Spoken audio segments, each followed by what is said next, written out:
Greetings and welcome to Q&A. I'm Marcia Boyles, your host, and I'm delighted today to introduce my guest, who is Mary Sue Garner. Mary Sue doesn't need a lot of introduction to most of the members of this community, being the president of the Resident Council. Mary Sue, I asked you to come today because I think the community, while they see your face on TV and know you a bit, I think probably are curious to know more about you than you have revealed, at least in your role as president of the Resident Council.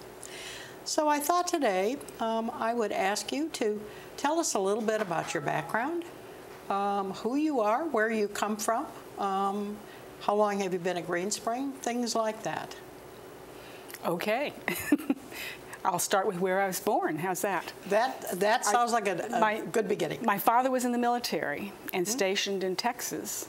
My mother was from Texas, and she was staying with her parents awaiting my arrival. So I was born in a small town called Hughes Springs in East Texas.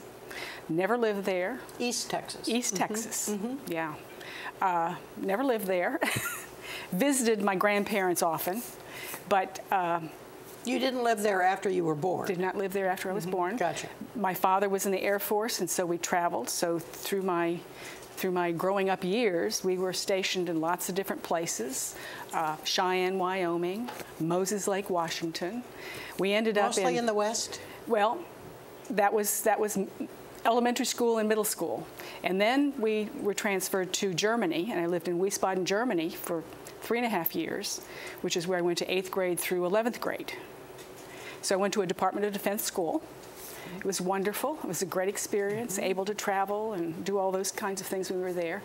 And then Daddy got transferred to this area. We lived in Alexandria. I went to George Washington High School, spent my senior year there and graduated. So that takes care of... On Mount Vernon Avenue. On Mount Vernon Avenue. And it's a wonderful school to still remain connected to. Then I went to college. I attended Radford College, which is now Radford University. At that time, it was an all-women's school. Now, is that in Farmville? No, that's Longwood. That's Longwood, yeah. All right. This is in Radford, Virginia. Radford, Virginia. When I was there, it was the women's division of VPI, which is Virginia Tech. So we were the sister school for Virginia Tech. We had all the girls, they had all the guys. That was Virginia Polytech in those days when women could not attend Virginia Polytech or UVA. That's correct. That's correct. Okay. That's when we had all the segregated schools. Yes. I went to Mary Washington, which was one of the other, there were 4 women's colleges in Virginia. You went to one and I went to the other.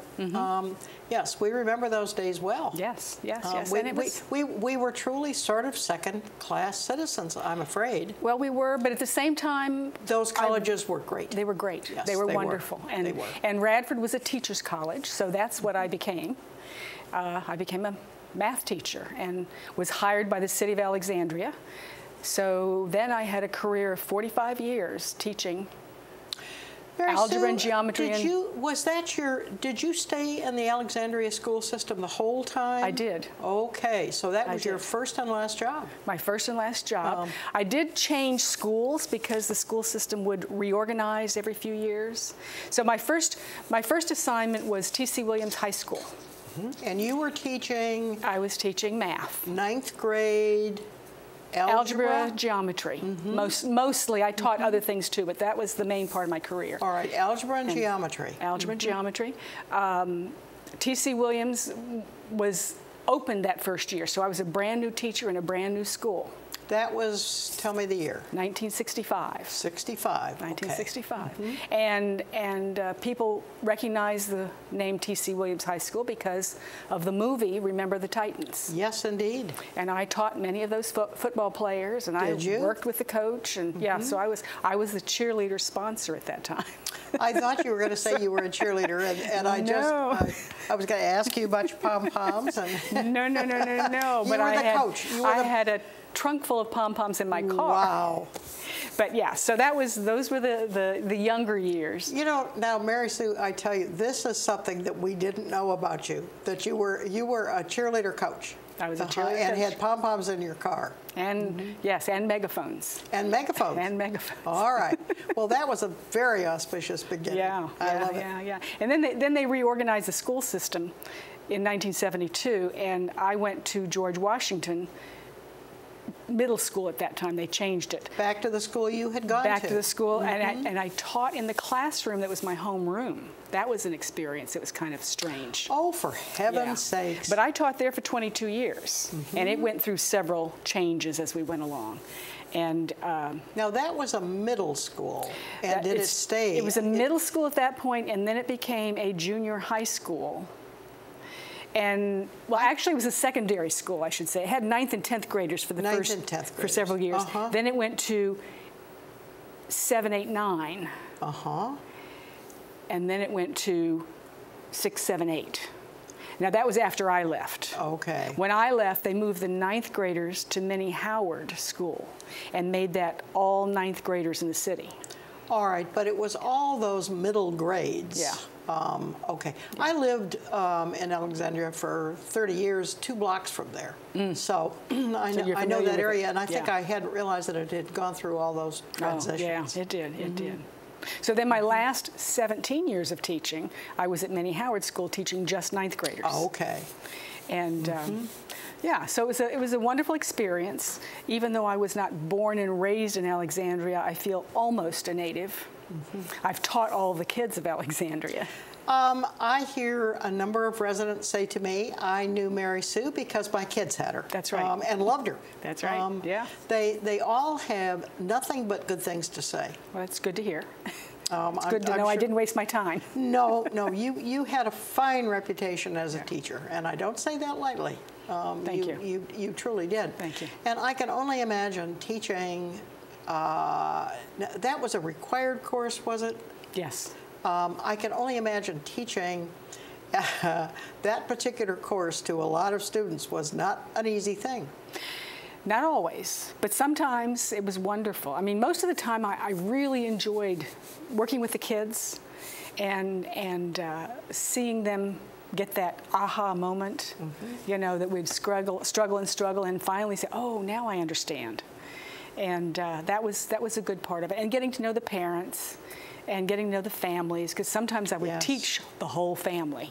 That's what people here have told me, that, you know, I have 4 kids and all 4 of them had Mary Sue. Yeah, I don't remember which ones did that, but there are quite a few here that it's kind of fun to run into them, and then every now and then I get to run into the student, too, that I taught 50 years ago. Now, surely the students aren't coming to Green Spring yet. Well, no, they're coming to visit their parents. Oh, coming to visit their parents, of course. Yes. Wait a minute. Yes. And in fact, we have one resident here, my best friend, Pam Walkup. She moved here a year ago, and she was a student at TC when I was a young teacher. Oh. And then she became a teacher, and then we became very close friends. We've done a lot of traveling together and all of that, but it's just kind of, if I think back to it, you know, that's how long I've known her and how those relationships build. Yes. Yeah. Amazing. So, yeah. Yeah, Alexandria was a great place to Absolutely. live. Did you see much change in your whole milieu of the school from the time you started to the time you left? I've been asked that question a lot, and I've thought about it a lot. As far as the kids go in the classroom, it changed a little bit as society changed. When computers came in. I was going to say communication. When cell phones came in. Yes. You know, there were those kinds of outside influences. But the kids are still kids. You know, they still didn't do their homework all the time. They still didn't study when they were supposed to. They still do their little fights in class. You know, so the kids were still the same. All right. But the outside influences changed, the way they dressed, you know, those kinds of things. But you still had the students who were really serious about doing a really good job and worked hard. You still had those who were immature. The boys at 8th grade, 9th grade, you know, they're still immature, and they fall apart sometimes and pull their tricks and smile and get away with it. spitballs and. Oh yeah, right. oh yeah, the same. Yeah. Okay. That never I ends. think back when we were at school, probably many of the same things going on. Yeah, yeah. All But right. it did get harder with cell phones, and you know the kids are down under the table. Because they were ringing and whatnot, and they were talking on them. They were texting. They weren't necessarily During class? During class, and to begin with, our school rule was no cell phones, and if anybody had a cell phone, we had to turn it into the office, and the parent had to come get it. Oh, really? Well, that was when there weren't that many of them. Okay. Okay. Then we had to kind of change with the times, but my the rule parents would have objected, I'm sure. after the second time having to come in, yes. Yeah, yeah. But then now it's just you need to turn them off. And my rule was you don't use it in class. And if you do, Okay. put it there. And as long as you don't hassle me, we put it in my drawer. And then after class, you get the lecture and then you can take it. You know, and the kids knew that. And so it wasn't that much of a problem. We did have computers in Alexandria probably about 8 years before I retired. We issued laptop computers to all of our high school students. Oh, you did? And yes. could they take those home? Oh, yes. All right. Yes, So yes. they were basically theirs for the year. They were theirs for the year. And in my geometry class, their textbook was on the computer. Is that right? So they had to bring their computer and use the computer with the textbook. Wow. Which was wonderful. And we tried to get it so that all the textbooks were there, but the publishers wouldn't allow it. They lost money that way. Of course. So that sometimes was a problem because I had to let the kids use the computer. And you had no idea what they were doing with that computer. Most of the time I did not, but you know, teachers have eyes in the back of their head and can see through computers. I see. Okay. And I have one story I've told a lot, but I had one young man in the back of the room who was smiling and doing things on the computer, and I don't remember his name, but I'll call him John. John, you're not on the textbook. And he looked at me and he says, yes, I am. I said, no, you're not. Because I said, you're smiling and having too much fun. You could tell by his expression. The book is not that funny. And he just looked at me. I said, besides, I said, you're playing some kind of a game. And his face dropped. No, I'm not. I said, yes, I am. I said, you know, you have this big blue rectangle on your screen. And the kids are going, oh, how does she know that, you know? And he shut his computer down, went back to paper and pencil taking notes. And by the end of the class, he's dying to know how I knew that. Exactly. A couple of the kids figured it out, but most of them did not. We had a television set at the back of the room. The television set was behind him, and the reflection of his screen. On the TV. Oh, for heaven's sake. So, you know, they thought I could see through. You had some very special powers. You had to stay one step ahead of them all the time, all the time. But that's a 9th grade boy. Now, do some of those talents of yours transfer into the resident council presidency? Oh, absolutely. All right. Tell me about those. Yeah. Well, I kind of look at all of the residents like they're 9th graders, and it works. Oh my. So I have to, you know, so if I'm explaining something, I know that I have to keep explaining it, several different ways. And you have to. So your teaching background truly has been an asset here. Yeah. I didn't know. I was kind of scared to take on this job. I didn't know how it would work, how big a job it was, and it's a big job. But I've really enjoyed it. Working with the residents has been wonderful. I learn so much. I meet so many people. A lot of people just want to come and talk to me, and so my role is more of a listener most of the time. Do you find that? What kinds of things are they talking to you about? Personal issues, community issues, what? Yes. Yes. Okay. Sometimes it's just personal things, but a lot of people would say, you know, I just want to ask you a question, and it's something that's bothered them. They don't know who to go to, having to do with Green Spring. And I can just say, you know, why don't you call General Services and I think they can help you. Or, you know, why don't you go to the front desk and they can give you that information. All right, or so mostly it's pointing them in the direction of who can help. Yes, yes. And that's one of the purposes of our listening post that the council has. That's a chance for residents to talk to council members. And then for the council members to offer suggestions on what to do. We can't solve all their problems, but we can certainly say, if you haven't done this, you should do this first. Right. And then if they've done all that, then we can maybe step in and help them with their problem. Yeah. All right. So it's identifying resources. Yeah. Yeah. My sense is that is a major issue around here, and I think pretty consistently it is a major issue. Mary Sue, now you have been president of the council since January. Okay. Now, are you elected each year? How does that work? The council elects the officers. Okay. The council is elected by the residents. And then once that group gets together, they elect who the officers are, president, secretary, and vice president. So the officer elections are each year. Right. And in January? Well, we'll do it in December. After the election of the new council. After the council members. Okay. So at least the president has a couple of weeks to get ready for January. Yeah. I assume that you are willing to run again for another year. And is there a maximum? Yes, there is. Is it 3 years? There's a maximum of two-year terms on the council. So you can be elected twice, which means a total of 4 years. All right, sequentially.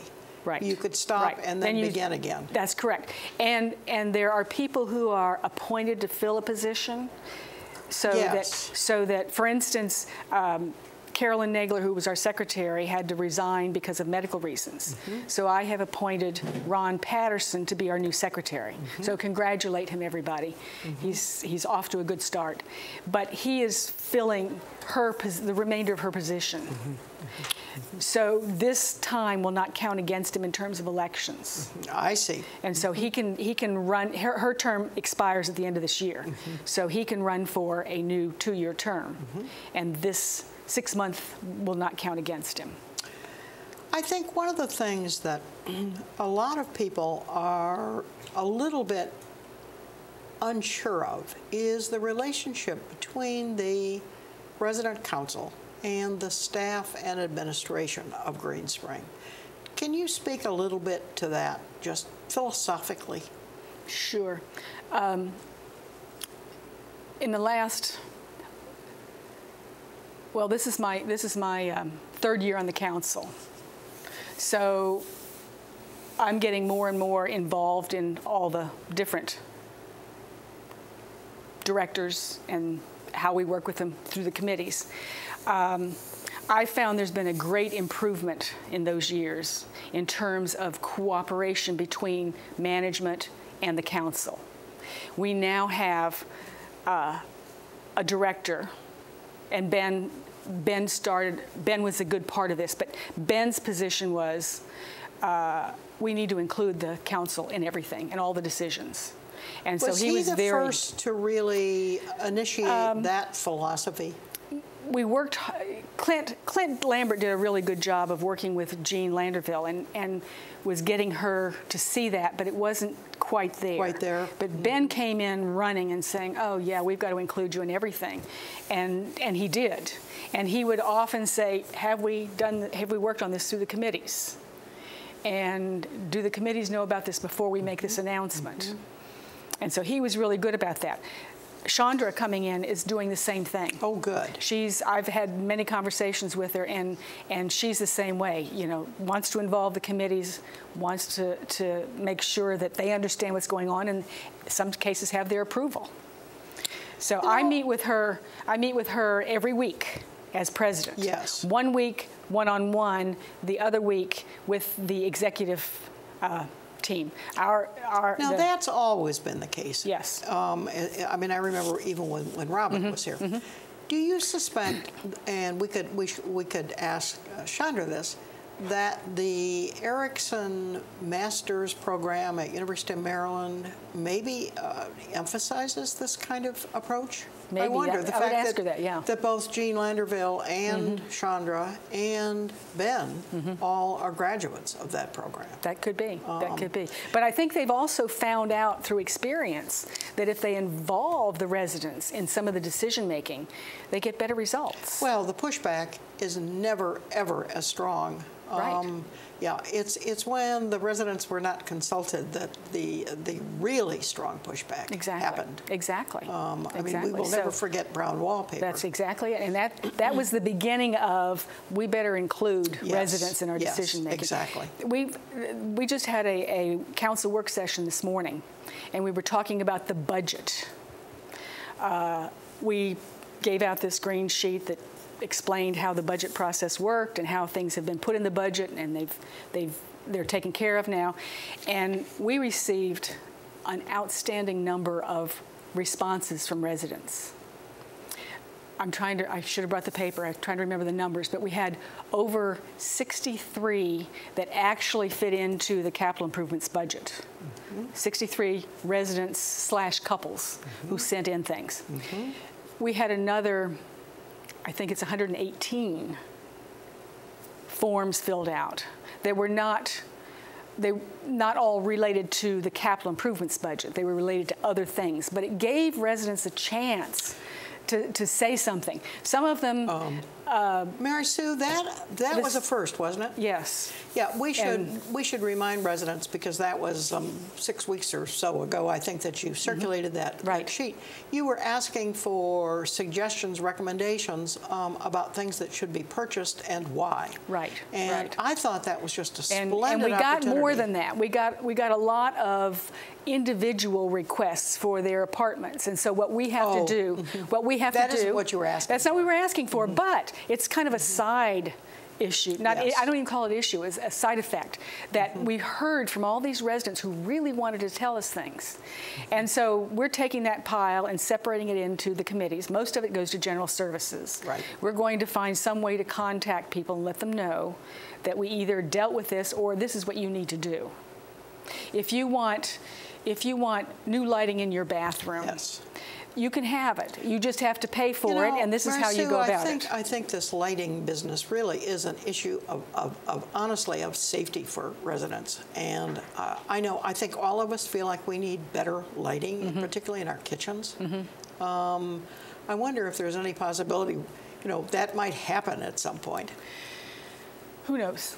Yeah. We are talking about the refresh, the 10-year refresh, which is not 10, but probably 12 or 13 now. Instead of just carpeting and painting, why can't residents do something else that they'd rather have?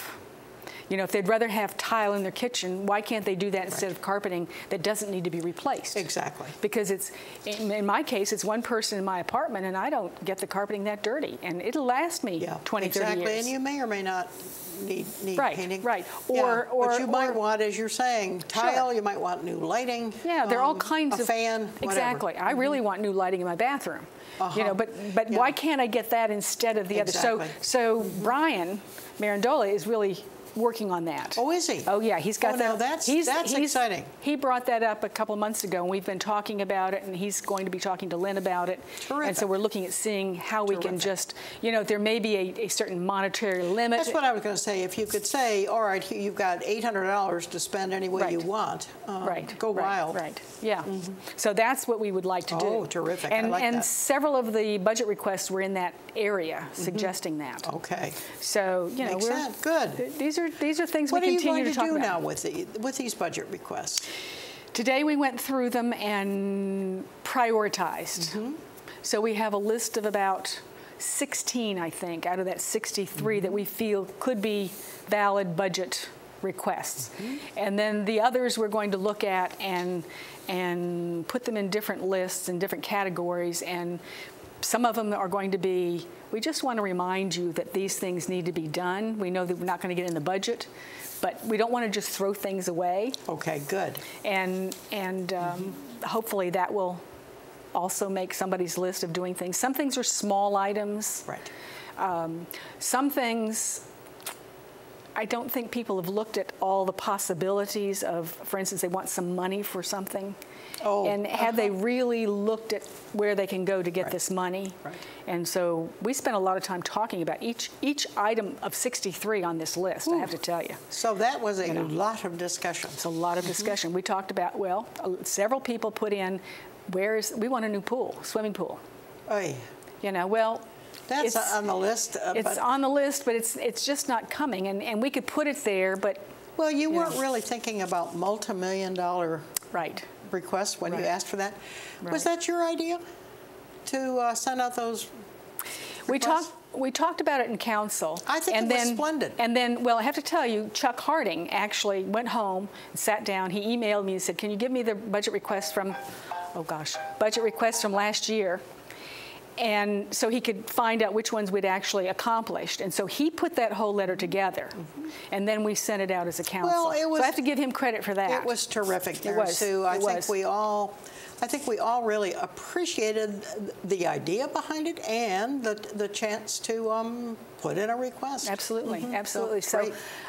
We're talking about maybe doing it twice a year. Not for budget necessarily, but for other things. If people just want to put something in writing to us, makes absolute sense. Yeah. So we'll see how it plays out. It's going to take us time. So pretty much what I'm hearing you say is two things. Firstly, that you are really trying to increase the number of opportunities that residents have to provide you with information and feedback. And secondly, that you're finding that the collaboration with the administration, and I'm assuming by extension the staff, yes, has greatly improved. Yes, I think so. So it's all good. It's all good. It's all good. And that's not to say we don't have a lot of things we ask for, and we don't get frustrated. And it's not perfect. You know, we still at every meeting that we have with Chandra. And now the executive committee is Gray Parks, the vice president, and the secretary, who will now be Ron Patterson. And then Brian Marandola is usually there with Chandra and myself. So the five of us sit. But I would say at every one of those meetings, we talk about dining services and signature menu. Oh, what a shock. And everything else. Yes, so that continues to be a discussion. Right. And we just keep offering suggestions and keep talking about different things. And they're always saying, well, what do the residents think about this? And I hope pickup is also included in that discussion. We try it all. We do. And so, you know, now we're talking about signage around campus. We have set up an ad hoc committee. Gray Parks is in charge of that. How long have we been talking about signage on campus? Well, but this is for outside. We want big outside. We want big signs, a big sign in front of Town Center that says Town Center and Village Square and Hunter's Crossing. Now, we have found out there is a sign out there, but it's across the street, high up, so truckers can see it. But you're looking over here for the building, and the sign is over here. So we want it in front of the building. So, and Chandra is with us on this, I think, because she said they were doing the same thing at Riderwood, where she came from. So she's... Isn't that interesting? Now, why should these communities have this as an issue? We all have the same problem. Yeah, the little signs just aren't enough. Well, I mean, honestly, that's not rocket science. No. So we're continuing to, you know, try new things here and there. Try to improve. Try to improve. Yeah. Well, you know, I think this is just all so refreshing. I can't tell you how much I like your attitude and like what you and your council have done. It just, I think we all feel reassured. Thank you. So, Mary Sue, many thanks for, number one, your work on the council, and secondly, for coming in to talk to us. Well, you're welcome. And if I can just say, I really want to thank all the members of the council. They have been a wonderful group, very supportive. We take every issue and we talk about it a lot, and they're willing to work. So when you see a council member, tell them thank you. And the committee members, tell them thank you, because they do a lot of the work too. Right. They do. Well, again, all right, thanks to all. And thank you for joining us today. We'll see you next month.